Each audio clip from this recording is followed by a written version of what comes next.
Ole kalau le de ta ya guys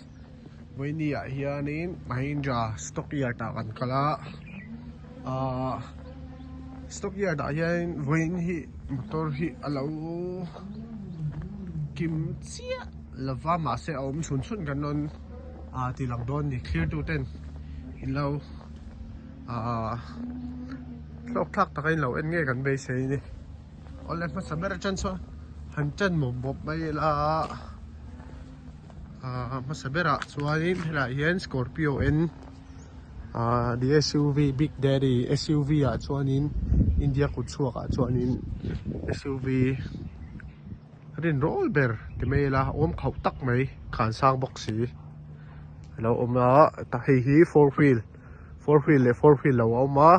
Scorpio N hi a top class hi nuai som ni le panga bor chho vel ani automatic khatle min tau vel seta ni rok bor vel khanita chonin he tilai hianin Bolero B6 optional lo om le Bolero hi atla sang sang in om ve B6 pangai le B6 optional le B40 oma tu na mi hi top class ani ta heng ho hi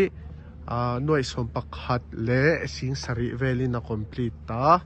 chon a chia sonin Bolero Neo kan ti ho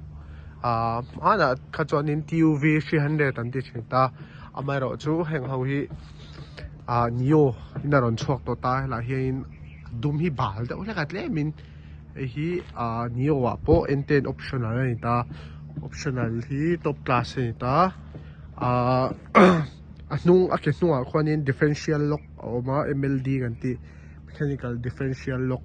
ang chi kharon om ta nuai som pahnih le tlem velin na complete ani tuna hian chuanin helai hianin XUV 700 Mahindra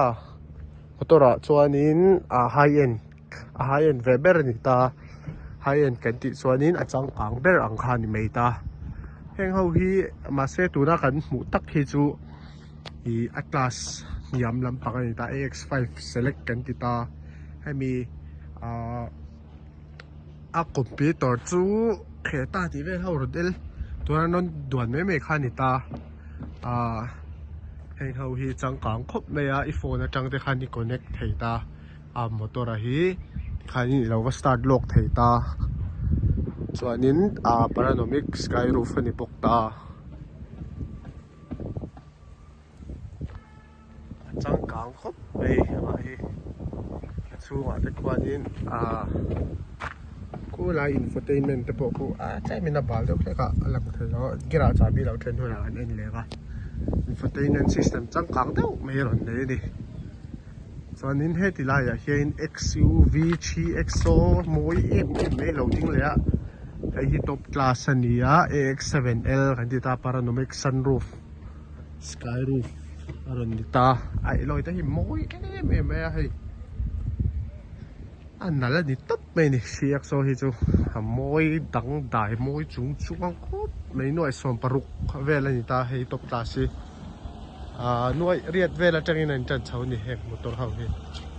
wa khop me la hin lo waron ta thea khai tan ta khop me heng ho hi helai hi en le lo ang Bolero Neo ho thau kha ni ta hei P10 kan ti ho kha ni ta passenger tle min an chuang hem thei dawa heng ho ai hianin chuanin a engine po hi achak zo ani N10 hawa khanin helai hian commercial lampang camper te ho kha lo om le ta camper 4 wheel hi camper a hian 4 wheel lo oma 4 wheel lo khanin